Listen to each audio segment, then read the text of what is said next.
C'était un sol vraiment merdique et j'ai mis dedans, vous voyez la qualité du feuillage, je me dis, non, c'est pas possible, ça c'est une belle variété. Donc les choux de Menton, c'est vraiment un miracle. Et il structure le sol pour ça ou pas? Ouais, tous les choux, hein, c'est des grosses racines, mais seulement c'est Dans pas... ce cas-là, il y a un résultat sur le sol? Non, j'ai pas regardé. En fait, moi le résultat, je le vois dans l'assiette et tout, tu vois. C'est où ça pousse et c'est une belle plante, où ça va. Quoi. Mais là, il est très adapté. Alors que le voisin, de l'autre côté de l'année, 2 mètres plus loin, il me dit c'est une sorte de merde ici, je rate tout même les choux. Quoi. Aucun chou qui va, aucun possible de faire ces choux. Quoi. Tu vas voir mes choux de Menton, c'était dans le sol d'origine que j'ai pas travaillé et ils sont super beaux. Tout ça à partir d'une tige, entre guillemets, pourrie. Alors c'était Florence m'a ramené ça, c'était la plante qui avait des périls, elle m'a coupé un gros bout, elle savait que ça partait. Le chou, vous pouvez le remultiplier à partir d'un bout de racine, un bout de feuille, un bout de tige, et quasiment n'importe quel moment d'année. Donc c'est vraiment un super légume. Quoi. Et quand vous voyez les choux de Menton, vous oubliez tous les discours avec les choux paumés, les choux fleurs, les choux autres, qui sont envahis de maladies et de problèmes. Quoi. Choux de Menton, zéro travail, le sol infect, et ça produit super bien. Quoi. Et vous pouvez le goûter aussi. Hein. Voilà. Et qu'est-ce qu'il y a d'autre voilà. Sélection de mauvaises herbes comestibles. Alors c'est toujours dans la fainéantise. On sélectionne des mauvaises herbes. Moi j'utilise volontairement cette terminologie manichéiste ou ce vocabulaire manichéiste de mauvaises herbes pour dire que c'est vraiment qu'en général ce qui était exclu. C'est ce qu'il fallait arracher, ce qui était l'objet du travail et du labeur du jardinier. Quoi. Pour nous, c'est l'objet de culture. J'en mettais d'ailleurs les copines pour qu'elles me ramènent le plus souvent possible des mauvaises herbes, notamment le mouron des oiseaux. Il y en avait d'autres aussi, on me ramenait des cajots de mouron des oiseaux avec la racine, s'il vous plaît, que je puisse en mettre partout. Et maintenant, cette année, je suis content parce que j'en ai plein dans les serres. Les mourons des oiseaux, c'est une salade, c'est une très bonne salade.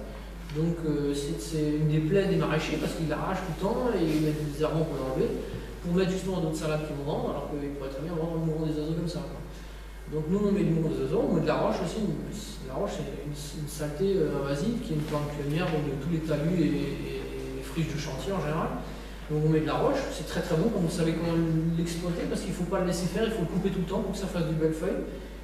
Le pourpier d'hiver, à ne pas confondre avec le pourpier d'été, qui est aussi bon, mais moi j'aime pas, je prends le pourpier d'hiver, parce que mon problème c'est surtout d'avoir des productions en hiver, pas en été, j'ai n'importe quoi. Donc, je vais pas mettre du pourpier d'été.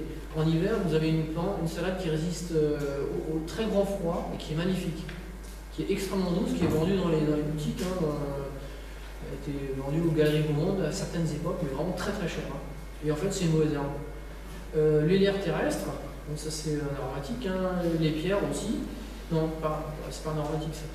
La sauge, menthe, mélisse, ça vous savez que c'est invasif, ça pousse tout ça. Les mauves, les roses trémières, dont moi je mange les feuilles, vous pouvez aussi manger les fleurs si vous voulez, mais moi je mange les feuilles, parce que les feuilles des malvacées sont très connues, très réputées en salade. Alors les gens mangent les feuilles des petites mauves, des grandes mauves, ça fait des feuilles comme ça, pas plus grandes, quoi. Alors que la rose trémière, vous avez de quoi manger, c'est plus gros. La bourrache, la consoude. La consoude qui est d'après moi des meilleurs légumes. Alors il ne faut pas se contenter de faire des beignets de consoude, c'est très bon, mais il y a les nems de consoude, il y a plein de plats qu'on peut faire avec la consoude, des nems végétariens notamment, qui sont très très bons. C'est vraiment de la gastronomie, c'est pas de la survie.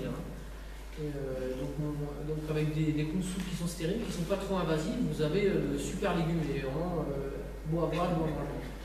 Voilà, donc ça c'est la roche rouge, vous avez le mouron des oiseaux, vous connaissez, alors il y a le mouron rouge qui ne se mange pas, mais le mouron blanc se mange.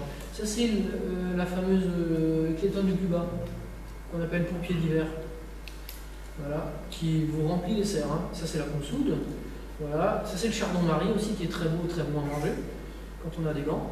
Et les roses trémières et les hémorrhocales. Les hémorrhocales, ça c'est un de mes dadas. Les hémorrhocales, vous voyez ça chez les personnes âgées. En général, personne n'aime les hémorrhocales parce que c'est des fleurs qui durent un jour, mais elles en font des tonnes tous les jours et les gens se lassent de ça. Parce que tous les jours, les bouquets ne tiennent pas longtemps dans les vases, et tous les jours il y en a, et donc les gens se lassent. Ça fleurit très tôt et très très très longtemps. Donc les gens finissent par les foutre à la poubelle, mais moi je les mange. Donc ces fleurs, quand on sait quelle variété prendre, sont très, très grandes et très charnues, sont meilleures que la laitue à manger, quoi. La laitue ou la laitue iceberg notamment. Je préfère manger une salade de ces fleurs-là. Elles sont un peu sucrées, très parfumées, très douces et croquantes et fraîches. Donc vous avez de grosses quantités de choses colorées et avec les émeraucales à récolter pendant une longue période. C'est des fleurs qui sont comestibles? Ouais, C'est pas les fleurs. Tout est comestible, les bulbes, les feuilles et les fleurs. Mais moi je mange que les fleurs. Les feuilles, c'est un problème de survie, quoi. C'est comme l'épilogue en épi. Le chien non aussi se mange, hein. Vas-y, pour manger le chien. Quoi. Presque tout se mange dans le jardin. Quoi. Mais moi je ne suis pas sur le mode survie, je suis sur le mode gastronomie.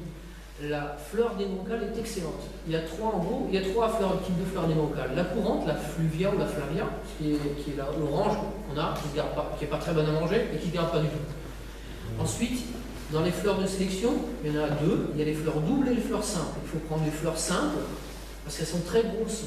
Vous avez beaucoup plus de pulpe que dans les pétales. Quoi. Et les fleurs doubles, en fait, c'est les pétales fins qui ne se gardent pas. Donc celles-là, il faut les laisser aux collectionneurs et pour les vases. Mais les fleurs simples, qui sont très grosses, jusqu'à 7-8 pouces de diamètre, donc c'est pratiquement 17-18 cm de diamètre. Donc c'est comme les lys, hein, les lys royaux. Hein. Et c'est super bon. C'est très bon. Vous mélangez ça à une salade, c'est délicieux. Hein. Ça se mange même comme ça. Et tu peux les faire en beignet, après ce que tu veux, mais moi, manger cru, c'est bien plus délicat et rafraîchissant, je trouve. Voilà, donc maintenant on attaque la fin de l'exposé.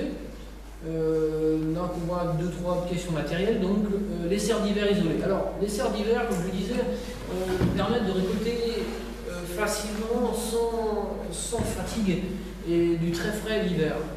Au début, on n'en avait pas chez ma mère. Et je me souviens, nous, gamins, après l'école, après le collège, c'était nous qui nous farcissions les 3 km pour aller jusqu'au jardin, pratiquement tous les 2 jours, de nuit, évidemment, après l'école en hiver c'est fait nuit, hein, pour aller chercher poireaux, choux et mâches. Parce qu'il y a en gros que ça qui pousse l'hiver.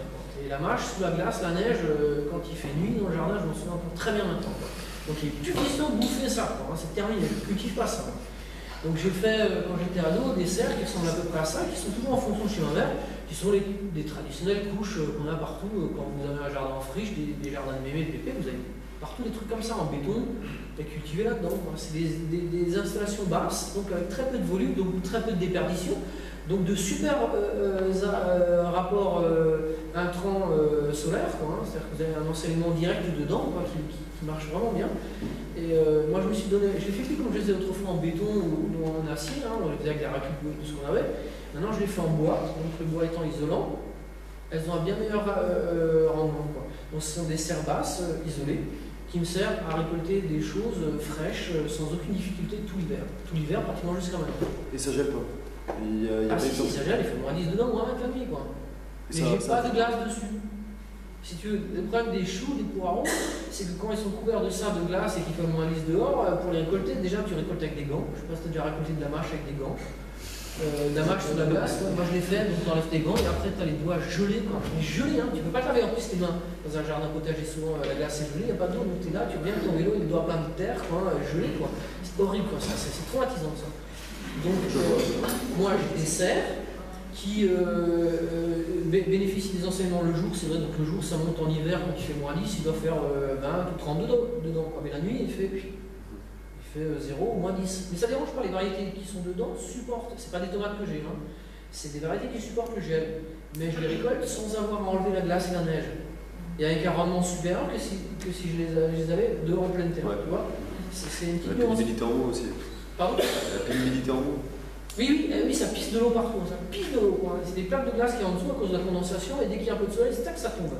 C'est mouillé, tout est trempé. C'est un sauna dedans l'hiver. Donc il ne faut pas ouvrir trop longtemps, hein, parce que ça leur fait des chocs. Quoi. Il faut aller en milieu de journée, pas le soir, que ça puisse un peu se réchauffer. Quoi. Donc c'est des serres tout confort, quoi, hein, pour celui qui en a marre de gratter la terre sous la glace. Et j'en ai 4, c'est 2 fois 3, avec 2 ça vous suffit, mais comme je suis très gourmand, et j'ai toujours peur de m'en ramasser, j'en ai mis 4. Quoi. Parce que ça vaut le coup de mettre la mâche maintenant? Non, la mâche, je ne veux plus en entendre parler, plus jamais. Donc là je mets d'eau de salade, dedans, alors qu'est-ce que je mets? Alors la spécificité, je vous en parle après. Production pendant toute la saison froide, même sous la neige et par moins 15, donc vous avez bien compris, moins 15 dehors, dedans ou dehors, on s'en fout. Donc aucun arrosage, on n'arrose pas dans une serre comme ça pisse la condensation. Si vous faites un toit trop incliné, on a plus d'apport solaire, mais vous avez moins de condensation parce que tout ce qui perle sous la truc glisse et va d'un côté. Donc ça mouille les planches, mais pas les plantes. Donc il faut le faire très légèrement incliné, comme ça repère, ça retourne dedans. C'est le fameux principe des cocottes minutes en fonte, qui ont des petits mamelons comme ça sous couvert, c'est que ça repleut dedans, il pleut en permanence sous ces serres.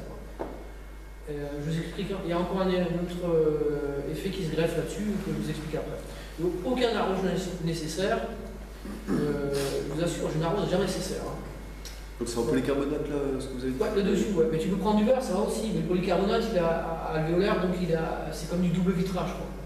Nous, on faisait des serres en double vitrage, mais tu n'arrives pas à les ouvrir. Quoi. Quand il y a un sac de glace ou neige dessus, tu pètes le bras. Quoi. Tu le fais une fois, après tu le fais plus. Quoi. Voilà à quoi ressemble pendant l'hiver l'intérieur d'une serre.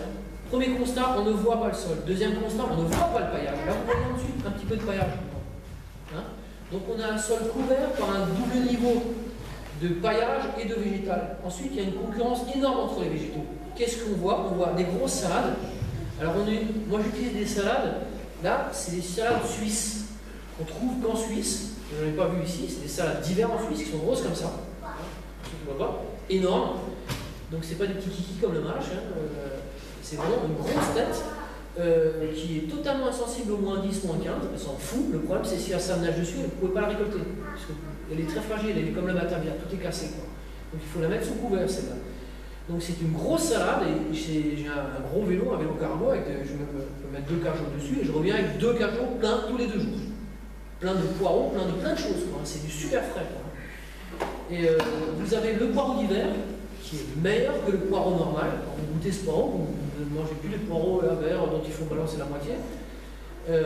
Ce poireau est un poireau perpétuel, c'est un poireau sauvage qu'on a ici. J'en ai acheté quand j'étais ado 3 parce que je ne savais pas que ça se trouvait dans la nature. J'en ai acheté 3 pour 17 francs. Et maintenant, ça se vend toujours 3 pour 17 euros, hein, c'est bien prix. Et avec 3 pour 17 euros, vous nourrissez pas une famille, parce que c'est la taille d'un doigt, d'un crayon. Donc ça fait quoi? Ça fait même pas une personne, avec 3 pour 17 euros. Mais je les ai achetés il y a maintenant 30 ans. Il y a 2 ans, quoi. J'en ai calculé à peu près 700, parce que j'ai fait des paquets de 50, je crois. J'en ai des 700 et c'est à peu près chaque année ce qu'il faut sortir et foutre au compost. Parce que vous ne pouvez pas toujours en donner aux gens, à un moment ils ne peuvent plus voir les gens, vous arrêtez de leur envoyer. Donc je sors, je fous à la poubelle. Les légumes, ce sont des poireaux sauvages qui sont meilleurs que les poireaux normaux parce qu'ils sont plus fins, ils sont beurrés. Et vous n'avez pas besoin de jeter le verre tout est fin dedans. Le fût comme la feuille. Quoi. À condition de couper le poireau. Vous ne faites pas comme les poireaux normaux, vous arrachez le poireau. Ce poireau il doit être coupé parce que la racine repart. En plus du fait qu'il se reproduit par 3 modes, mon poireau, il se reproduit par la graine, mais ça il n'a pas le temps. Il se reproduit par le fût, parce que quand je le coupe, des fois il y a un petit fût qui repart à côté, mais il reproduit aussi par cailloux, c'est-à-dire qu'il y a des petits cailloux qui apparaissent à côté. Quand vous avez un poireau, l'année suivante, vous en avez une dizaine à côté au même endroit. Donc vous avez rapidement compris, vous ne pouvez pas les laisser comme ça. Donc il faut en arracher, jeter, et c'est pas 1 sur 2, c'est 1 que vous gardez sur 10 que vous foutez à la poubelle. Quoi. Donc ça c'est le principe de la permaculture, tout est basé là-dessus. Vous n'allez pas au magasin, vous jetez à la poubelle ce que vous avez, ce que vous pouvez manger. C'est vraiment on est dans l'ultra-abondance. Les salades c'est pareil, j'en ai plein. Et la troisième qu'on voit là, la petite mauvaise herbe, c'est la fameuse clétone de Cuba. Là vous l'avez en fleurs, mais elle monte assez rapidement en fleurs, parce que dans ces caisses, à partir de janvier, il fait trop chaud dans ces serres chaudes. Donc il monte en fleurs. Mais vous mangez tout, ça va aussi. Donc c'est cette salade fondante comme ça qui est très bonne à manger. Donc moi j'ai essentiellement ces 3 légumes feuilles dans les serres d'hiver, mais on peut mettre d'autres choses encore, et ça me va bien. Pourquoi? Parce que les légumes racines, vous les avez sortis à l'automne, c'est pas la peine de les garder encore dans les serres, on s'en fout, celle-là, elle garde bien. Quoi. Et donc moi, ça c'est mon quotidien, c'est ce qui coûte cher. Pour une famille en produits frais, quand vous avez 10 vitamines, vous n'avez pas besoin après d'acheter des oranges qui viennent de Floride. Hein. Moi j'ai des trucs qui viennent du Herrenwasser, plein de vitamines. Quoi. Voilà. Donc ça c'est les 3 qui se font concurrence, et vous voyez que c'est plein à craquer. C'est comme une petite mare qui est pleine de nénuphars. Vous avez le haut de la serre qui est complètement fermé. À 30 cm du sol, c'est comme un nénuphar, c'est un couvert végétal dense. En dessous, c'est la nuit noire. C'est assez intéressant de voir que je ne fais rien, que la plupart du temps, ces trucs, c'est des mauvaises herbes. Le poireau est une mauvaise herbe, et la clétone du Cuba, c'est une mauvaise herbe. Voilà, donc là j'ai mis les variétés que j'ai dedans essentiellement. Parce que c'est des variétés très fines, c'est des salades très croquantes. Hein. Voilà, hache aussi c'est très bon, mais ça s'est passé. Voilà. Donc là vous avez une coupe sur ce type de serre. Alors moi bon, j'utilise un bois d'œuvre qui est toujours le même parce que je fais des ruches et j'ai toujours peur de ne pas avoir assez de ruches. J'en ai déjà une trentaine, mais bon, on ne sait jamais ce qui peut arriver. Donc j'ai encore un stock de planches qui a un format de ruche, c'est 21 cm. Donc j'ai mis une planche de 21 cm là. Ici, deux planches de 21 cm, et sur les côtés, c'est pareil, j'ai coupé du tout, quoi. La partie basse, donc ça, c'est du mélèze. Vous savez qu'il y a du bois qu'on vous vend, qui est du bois qui va pourrir. Hein, c'est comme les plantes. On vous vend un truc qui va se casser la gueule, donc vous reveniez de nouveau, hein, chercher un, tout est cassé, quoi. Nous, on n'est pas dans ce rayon-là. On utilise du bois qui va durer 50 ans, 100 ans. Alors la caisse est en mélèze. Le mélèze, il faut surtout pas qu'il soit au contact de la terre. Le mélèze pourrit dans la terre. Le mélèze est classé classe 4, classe 3, je crois. C'est-à-dire en situation verticale, horizontale, ça tient, mais pas trop longtemps. Mais en classe verticale, il est quasiment éternel. Par contre, en partie enterrée, il faut mettre un bois classe 4, situation verticale ou horizontale, qui lui est totalement insensible. Situation immergée ou semi-immergée dans la terre ou dans l'eau, c'est pareil, il s'en fout. Vous allez prendre un bois local, qui est plus dur que le teck ou le chêne, il n'y en a qu'un seul, c'est le robinier, ou faux acacia. Moi j'achète des doses, c'est-à-dire la chute qui part à la poubelle en général, et donc pour 20 €, j'ai 1 mètre cube de bois. Donc ça fait presque, comme ça fait, je prends 2 mètres de long ou 3 mètres de long, ça me fait un tas énorme, ça me dure 3 ou 4 ans, je fabrique tout le truc que j'ai avec des piquets, des tuteurs et tout. La DOS, vous savez, c'est quand on prend un tronc et qu'on le pèle. La première planche est plate en dessous et sur le dessus, ben, il y a des cordes, des nœuds, des branches, des trucs comme ça. Ben, je prends cette chute qu'il y a dessus, ça vaut rien, et c'est du bois quasiment éternel. Et c'est avec ce bois extrêmement durable que je fais les parties basses. Il le broie maintenant, je crois, dans les séries. Pardon? Il le broie maintenant dans les séries, il est broyé. Ouais, mais moi là, je ne bois rien du tout. Ils vendent, il y a des gars comme moi qui achètent ça. On achète ça plus cher que pour faire la pulpe. Et donc le bois qui est au contact de la terre, ça ne va pas être du mélèze, hein. Ça pourrit ça. Et il n'y a pas besoin de traitement avec le robinier? Les deux personnes, monsieur a demandé avant, oui. Ouais. L'achetez où le robinier? Le robinier, alors il y a, si vous allez taper Montbert, c'est en Lorraine, c'est pas en Alsace, quoi. Donc, mais c'est à 1h20 d'ici, quoi. M-O-M-B-E-R-T. Menuiserie, bon, scierie Montbert. C'est une scierie menuiserie, donc vous achetez au prix de la scierie des belles planches, quoi. Mais il faut se grouper pour aller acheter des trucs comme ça, quoi, parce qu'il faut lui demander, parce qu'il en fait que quand il en a. Quoi. Mais moi j'y vais 3 à 4 fois par an, donc je pense que si le projet Saint-Gall avance, on va faire des serres, et si vous voulez faire un achat, on fera un achat groupé, comme ça on va venir un camion, on en a un tas de planches. La DOS, ça vaut vraiment rien. Après, il faut sélectionner les planches, il y en a qui font des petits moyens, des grands. Donc le mélèze, c'est uniquement pour les bois enterrés. Le mélèze ne doit en aucun cas être au contact de la terre. Quoi. Voilà. Et donc ça vous fait de la visserie inox. À part la plaque ici, c'est une serre qui vous durera à peu près 50 ans ou 100 ans. C'est du bois qui ne bougera pas. Pas traité, hein? Non, rien. Mais en permaculture, on ne traite pas. C'est un mot qu'on ne connaît pas, traitement ça. D'accord? On ne traite pas l'eau, on ne traite rien. Et on a des abeilles qu'on ne traite pas non plus. Bon, on met du produit dessus à cause des varroa, qui est un parasite, mais on met un produit naturel. Quoi. On ne traite pas. Avec ce bois-là, on sait qu'on fait des ruches, et il y a des organismes vivants, des insectes qui sont en contact de ce bois, alors c'est impossible d'imaginer qu'on puisse traiter ça. Voilà, donc ça c'est une serre, elle fait 1 mètre de profondeur, parce que quand vous avez le couvercle ici, ben, vous ne pouvez pas y accéder, donc 1 mètre c'est limite, vous cassez tout le temps la gueule dans la serre si vous faites plus grand, c'est pas possible de faire plus d'1 mètre de large. Et en longueur, il n'y a pas de limite. Chez ma mère, elles font 8 mètres ou 10 mètres de long. Donc vous ouvrez le couvercle que vous voulez, quoi. Moi j'ai des petites serres parce que j'ai un petit jardin, quoi.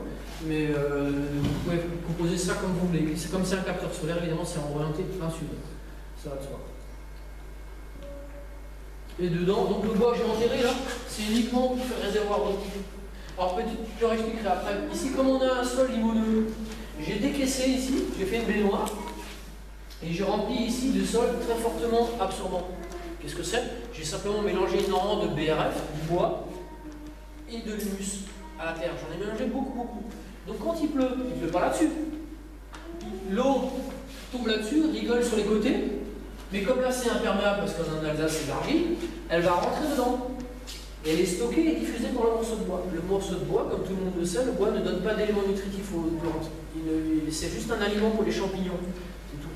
Mais il ne donne aucun nutriment au monde végétal. Quoi. Donc il va simplement servir de stockage d'eau et diffuser. Et c'est ce qui me permet de ne jamais arroser mes serres. Quoi. Donc dans les serres d'été ça marche moins bien parce que là la chaleur est énorme, monstrueuse. Quoi. Mais dans les serres d'hiver ça marche très bien. Ces serres ne sont jamais arrosées. Donc il ne faut pas hésiter à aller dans les forêts, prendre du bois qui est pourri, des morceaux de nœuds que les forestiers n'intéressent pas, parce que vous ne pouvez pas les fendre, vous ne pouvez pas les débiter, vous ne pouvez pas les prendre. Prenez tout le bois pourri et enterrez-le au fond. Plus il y en a, mieux c'est quoi. Pour en mettre même 50 cm, ça sera jamais perdu. Quoi. Donc ça sert de réservoir, de diffuseur d'eau. C'est comme ça qu'on fait des serres qui n'arrosent pas. J'accélère. Ouais, on a plus longtemps. Non, non, non.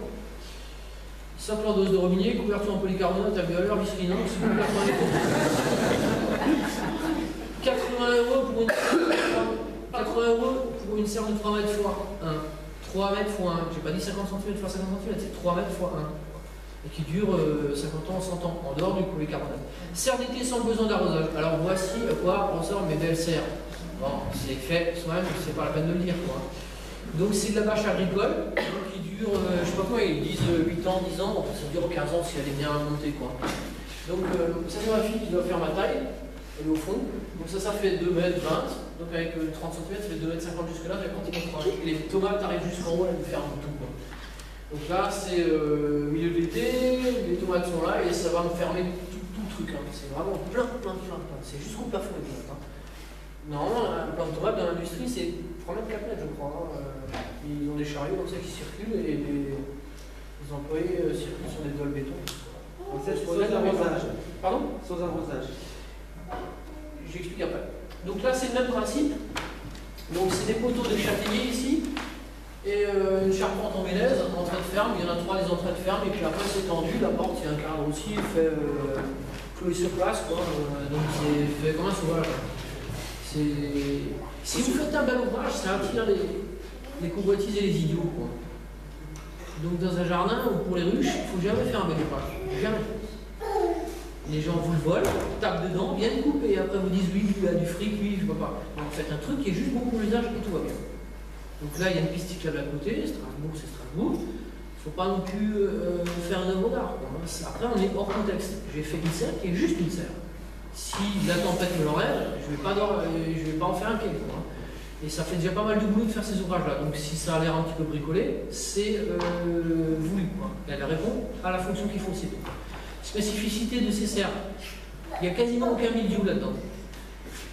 Ça double la durée de production des tomates. Je cultive dedans de la tomate, là et des ours, bon pas beaucoup, hein, c'est juste pour occuper le terrain en hiver. Quoi. Et des oignons. Les oignons poussent relativement bien dedans. Quoi. Mais après, à un moment, il n'y a plus assez de lumière dedans, il n'y a plus rien qui pousse. Quoi. Donc le principe, c'est le même. On voit ici, j'ai décaissé là, j'ai enterré des rondins de bois là-dedans. Donc quand il pleut, l'eau coule là. Ça inonde complètement là, mais comme là, il n'y a rien, j'ai poussé le chevet de l'herbe, et comme tout le monde sait, l'herbe, c'est ce qu'il y a de plus mauvais à mettre sur un terrain, puisque le système racinaire empêche l'infiltration de l'eau. Donc l'eau est rejetée de côté, tac. Donc toute l'eau de ce terrain-là est stockée dans ces 2 réservoirs. Ce qui fait que je arrose uniquement les semaines où il n'y a pas de pluie. Donc à partir du moment où il pleut correctement, pas quelques gouttes, hein, vraiment une demi-journée. Quand il pleut une demi-journée par semaine, j'arrose pas. Et s'il ne pleut pas, je suis obligé d'arroser ça et j'arrose bien. C'est tout, sinon je ne peux pas faire autrement. Tous les gens qui vous diront j'arrose pas dans une serre, ils mentent, c'est pas possible. Il fait super chaud dans ces serres. Voilà. Poteau de châtaignier, mais coût 100 € pour une serre. Mais il faut se la caltiner quoi. Moi je déconseille formellement aux gens de faire ces serres, ça fait quand même beaucoup de travail. C'est planter des gros pieux qui font 3 mètres de haut, qui font 30 ou 40 kg. On peut prendre des plus petits pieux, mais après il faut les assembler, il faut des pièces d'assemblage. Quand on prend des gros poteaux de charpente, on peut clouer n'importe comment, c'est sympa, quoi, mais il faut le porter ce truc-là. Il faut les planter de 50 ou 60 cm dans un sol, c'est vraiment dur. Quoi. Donc moi je vous conseille, si on peut pas d'argent, acheter des serres occasion, des serres d'agriculteurs, c'est ce qu'on appelle des serres à pied droit, donc verticales en bas et après fermées. Ça a exactement la même proportion et ça vous économise un temps fou et surtout vous pouvez le revendre éventuellement. Moi je jure plus que par ça, les serres d'agriculteurs ou de professionnels sont vraiment bien. Voilà, mais c'est pas le même prix, hein, c'est à peu près 10 fois plus cher si vous comptez 1000 € pour une serre, une seule serre. Voilà, donc les rames, donc c'est des structures en robinet, donc je prends toujours mes doses de robinet, je les découpe en long et ça me dure éternellement. Je mets des vis en inox dedans, ça vaut 15 centimes une vis inox, donc c'est pas à la foire, hein, ça vaut 2-3 € une rame comme ça. Et c'est éternel, je n'utilise absolument aucun bambou, le bambou c'est pas durable. Le bambou ça dure 2-3 ans et après ça pète, quoi, c'est pourri quand c'est enterré. Vous voyez cette structure en robinet, bon, moi je grimpe dessus, moi, bon, je suis pas très gros quoi, hein, mais j'arrive à monter et récolter les haricots. Donc avec une bonne scie circulaire, vous faites vos piquets et ils sont là pour 50 ans ou plus. Quoi. Là, ça c'est la même, vue du même endroit. Quoi. Et c'était pas en fin de saison. En fin de saison, tous les haricots sont dans l'arbre, parce qu'il y a des arbres derrière, donc ils montent dans les arbres, il y en a un peu partout dans les arbres. Donc ça fait 3 mètres de haut. Vous voyez, j'aurais pu monter à 5 mètres. Mais bon, après, j'ai vraiment plus aucune lumière derrière, je vois plus rien. Donc ça, c'était les grandes rames. Après, j'ai fait des petits trails, c'est des tout petits trucs comme ça, et c'est fait pour les concombres. Les concombres ne montent pas aussi haut, c'est toujours des dalles, des os, les os de robinet qui font de bonne qualité. Donc, vis inox aussi, et ça permet d'avoir des méloteries qui vont dessus. Quoi. Et c'est plein de méloteries. Elles sont volubiles, donc elles vont partout. Et c'est bien pratique parce que pour cueillir les petites cerises partout, sinon c'est par terre, c'est emmêlé dans les arbres, vous n'arrivez pas à cueillir les concombres. Donc ça monte, voilà. Je crois que... Voilà, j'ai terminé. Donc, pour ceux que ça intéresse qui ne nous connaissent pas, vous pouvez trouver plein d'informations, rejoindre notre groupe de permaculteurs en tapant Google groupe BDP Alsace, BDP comme brin de paille. Google Group, ça veut dire que c'est un groupe d'études. On fait des ateliers, banque de graines, cueillettes. Camille, qui est parmi nous, fait des super sorties dans le milieu naturel pour initier un petit peu et former le regard des gens, initier un petit peu à la cueillette et à la consommation, on va dire la préparation de plantes sauvages. Je pense que c'est par là qu'il faut prendre le bout. Quand vous abordez la permaculture, il faut pas aller dans un magasin. Dans un magasin, vous ne trouverez rien.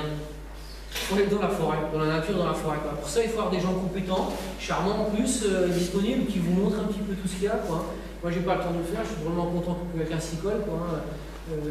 Daniel et puis Camille le font, ils font ça depuis très longtemps, en plus c'est leur sensibilité, donc ils font des sorties à l'extérieur, c'est par là qu'il faut prendre c'est par ce côté qu'il faut prendre le problème, et par inversement.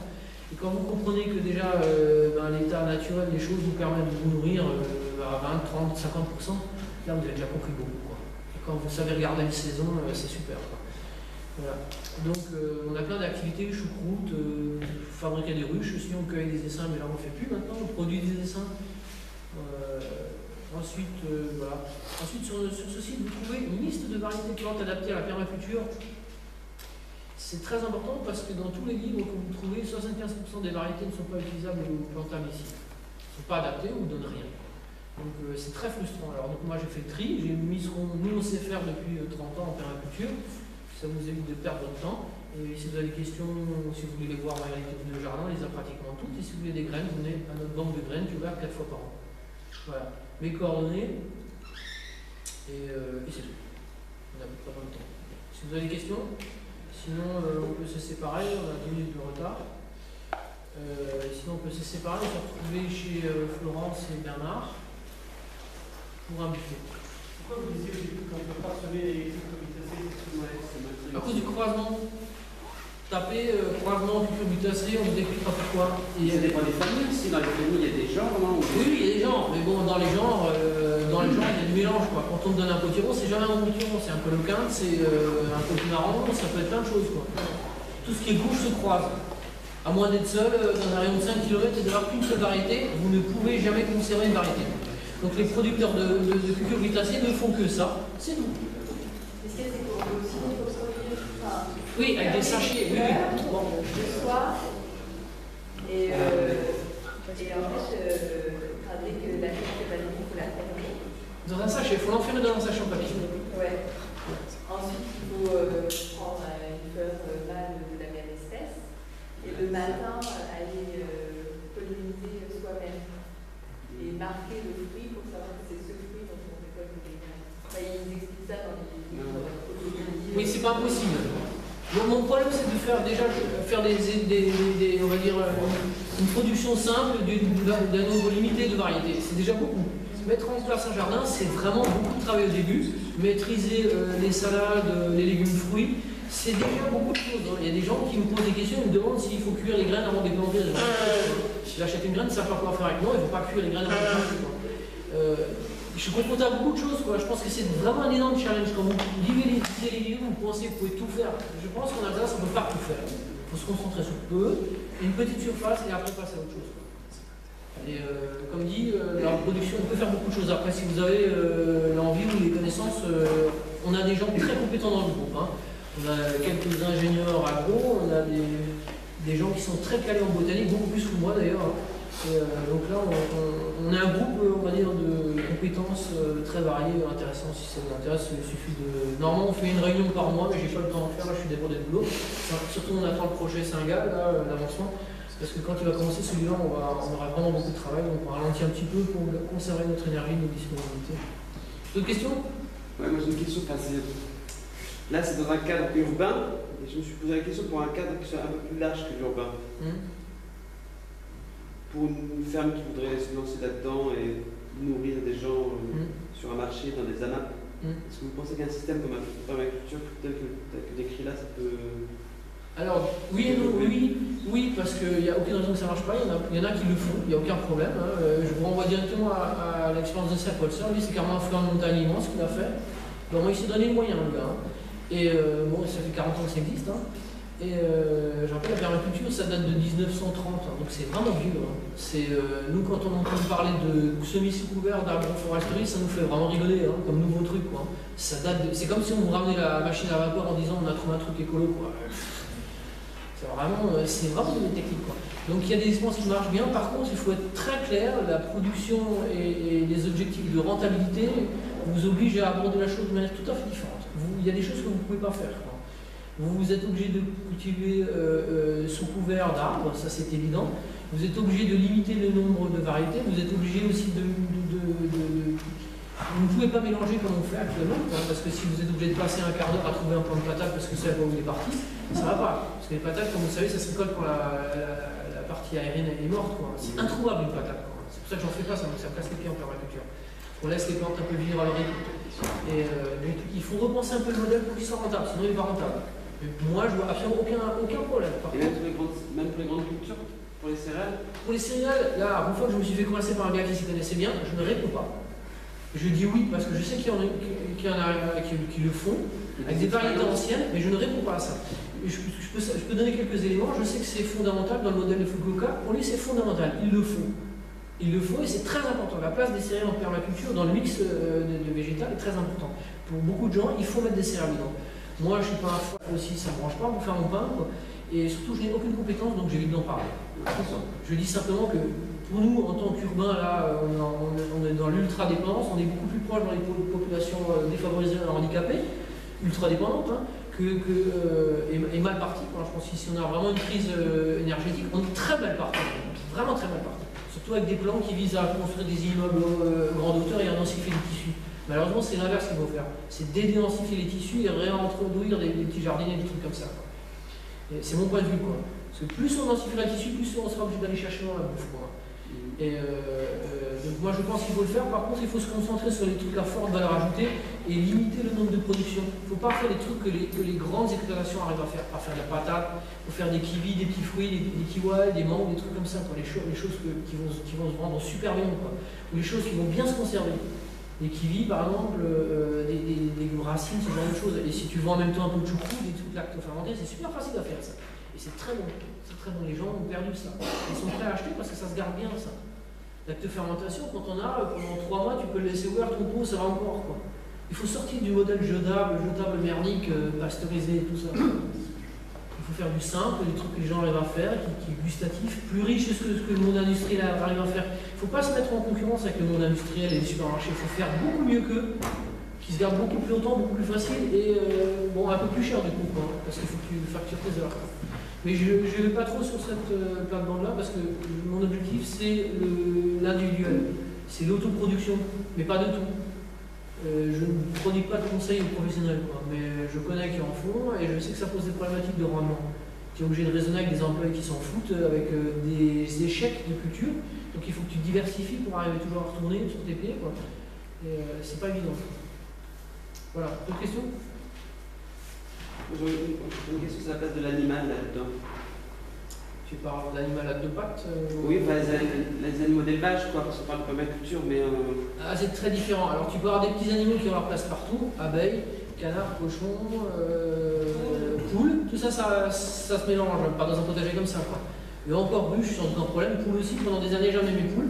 Sur mon vélo, j'ai un petit boîton en boîte, j'ai des mini-poules, donc je les amenais dedans, je les laissais fouiller, j'ai récupéré en fin de journée, après le boulot, ah merde, j'ai encore mes poules au jardin, je les cherchais, je les ramenais. et, pour le travail du sol, et puis je ramenais leur fiente que je gardais précédemment, et ça c'est très important. Hein. Et c'était, elles trient ma poubelle et elles me font des fientes. Accessoirement des œufs aussi, quoi. Mais c'était surtout ça pour ça que j'avais les poules, quoi. Donc ça c'est un miracle, et les abeilles aussi. Les cochons aussi, les petits cochons, c'est pas trop difficile à avoir. Après, il faut se rendre compte que tout ce qui est ruminant a besoin d'énormément de surface. Je crois qu'il faut 3 hectares pour un cheval, un truc comme ça, quoi. Alors, on n'est pas dans ce problème, quoi. Là, il faut vraiment être gros propriétaire, vraiment être en pleine campagne, pas dans la ceinture urbaine, quoi.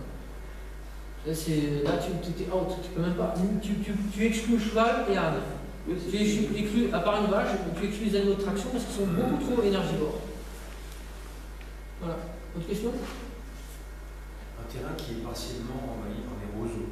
Est-ce qu'il y a des solutions que vous connaissez pour faire qu'il rose moins ou que... Les roseaux se mangent, hein, mais bon, c'est super bon. Non. Non, c'est où on s'adapte, c'est-à-dire tu fais de l'aquaculture, de la pisciculture. Il y a plein de plantes qui poussent les pieds dans l'eau. Hein. Là, on a des rumex, des trucs comme ça qui adorent l'eau. Hein, et c'est super bon le rumex. Hein. Quand on aura marre, quand vous en aurez marre du rumex, je sais pas. Il faut surrégler, quoi. Mais ça, c'est pas permaculturel comme attitude, quoi. Déjà, le travail du sol que je propose est pas politiquement correct. Moi, je sors du contexte permaculturel. Quand je dis qu'il faut tout fraiser, c'est vraiment le même porte-à-faux. De dire qu'il faut surlever le terrain et tout, excaver, faire venir des semis-remorques, des terrains secs, ça, c'est pas une proposition envisageable pour moi. Donc il faut ou vendre ce terrain ou en avoir un autre qui est sec, quoi. Donc sur celui-là, vous faites que les choses qui sont hydrophiles, et des poissons, des canards, des cochons, tout ça, ils assènent l'eau, quoi. Et sur l'autre, vous faites d'autres choses, quoi. On fait avec nous, c'est un petit peu la recette du bonheur, quoi. Une autre question? Oui, vous avez pensé, ce que j'ai entendu là, la question des buts qu'on fait en permaculture, c'est quoi l'intérêt? Alors moi je fais jamais de but. La butte pour moi c'est la technique du miettes sous le tapis, quoi. C'est les gens disent j'ai fait des buttes. Non, j'avais une saloperie à planquer, moi. Je dis franchement, j'avais un train, des tas de troncs d'arbres, je savais pas où les mettre, donc je les mets dans les allées et dans les allées je circule, quoi. Donc il faut que je le vire ce truc. Où est-ce que je le vire? Je fais une butte, c'est tout, quoi. Et du coup je le mets en dessous dans les serres. Et là ça me sert. Mais tout est comme ça, tout a une utilité, quoi. Il faut savoir, avec un objet, trouver 4-5 fonctions. C'est ça, là, dans l'industrie. Nous, ce qu'on fait, c'est l'inverse. On vous vend un produit qui va vous donner 5 problèmes. L'élimination, l'entretien, le renouvellement, la pollution, les problèmes d'allergie, ainsi de suite. Ça, c'est le modèle de notre société. On vous vend un produit qui répond à un problème et qui vous en fait 5 autres. En permaculture, c'est un autre truc. Vous faites un geste qui doit répondre à 5 ou 6 problèmes. Ça, c'est permanent. Pourquoi? Parce qu'on est dans l'économie d'énergie, de temps et de plein de choses, quoi. Le bois, je l'ai tombé parce qu'il me fallait de la place, il me fallait de la lumière. Je ne savais pas où foutre ce bois, je l'ai mis sous les serres. Et du coup, je peux me vanter d'avoir été intelligent, d'avoir fait des buts. Non, si j'avais pas eu le bois, j'aurais pas fait les buts. C'est tout. Mais c'est la technique des miettes qu'on planque sous le tapis, quoi. Du lâche, je l'ai planqué parce que je ne veux plus le voir.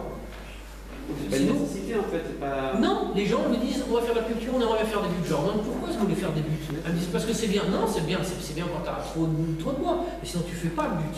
Les buts ne servent à rien. En elles-mêmes ne servent à rien. Elles ont des propriétés très intéressantes, mais elles coûtent plus d'énergie qu'elles n'en rapportent. Donc si vous avez du bois liquidé, c'est bon. Là, ce bilan n'est pas le même. C'est comme la spirale aromate, quoi. Nous consommons tellement d'aromates qu'il nous faudrait une spirale géante. Je vais faire une spirale comme ça, quoi.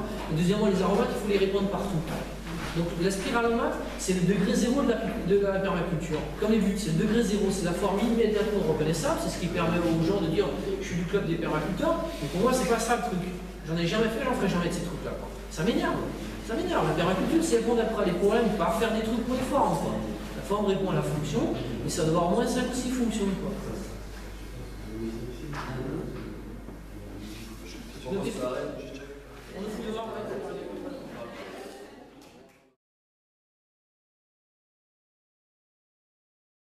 Voilà, donc le jardin a 2 ans et 2 mois.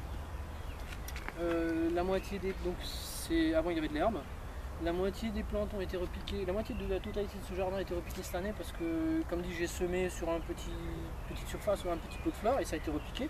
Redéplacé parce que j'ai refait j'avais énormément de bois, il fallait que je refasse, quoi. Puis je me suis rendu compte que le sol avait recompacté, donc j'ai redécompacté ça, quoi. Donc ces plantes, c'est pour ça qu'elles sont petites et pas développées, hein. Celle-là par contre, ouais, c'est une des seules que j'ai pas refaites. Puisqu'on voit la terre est encore. Là, celle-là aussi, la terre est plate. Donc c'est presque le sol d'origine ça encore. Ah, les bouteilles, c'est pourquoi là? Mais les limaces, tant que l'équilibre n'est pas établi, les limaces montent quand la plante est petite et quand elles sont grandes, elles ne montent plus. Quoi. Donc vous avez ici la limite entre liliacées, oignons, ail, poireaux, ciboule et autres, et puis brassicacées, choux, crucifères, enfin les anciens crucifères et les légumineuses. De l'autre côté vous avez des légumineuses. Donc ici, comme on voit, vous avez toujours des plantations de plusieurs choses. Ça c'est une erreur, hein. C'est des patates. Non, il n'y a pas de patates. Je les répète tout le temps. Il y a 15 ans là. Non, c'est l'année dernière. Ah bon?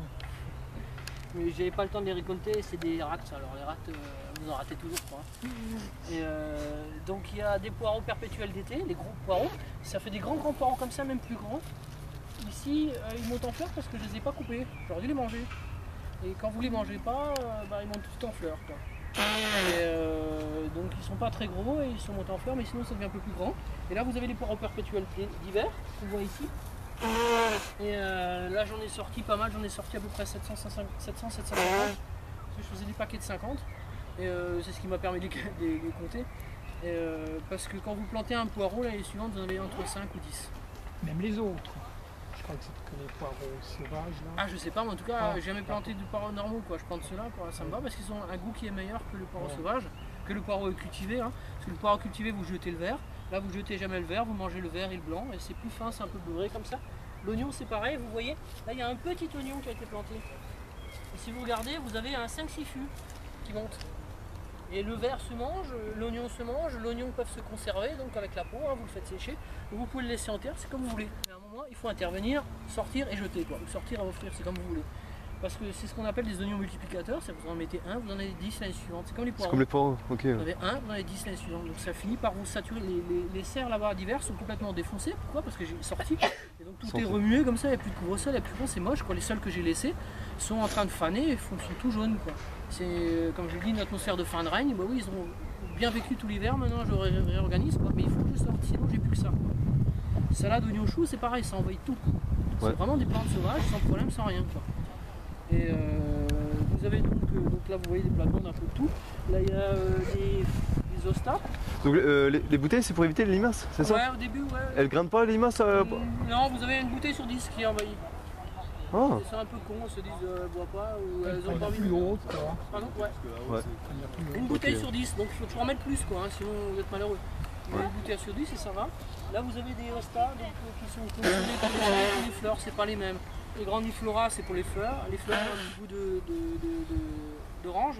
Et puis sinon vous avez plein de variétés, notamment la grandiflora, enfin l'autre quoi, qui sont consommées pour les feuilles. Donc ça fait des gros bouquets comme ça. Quoi.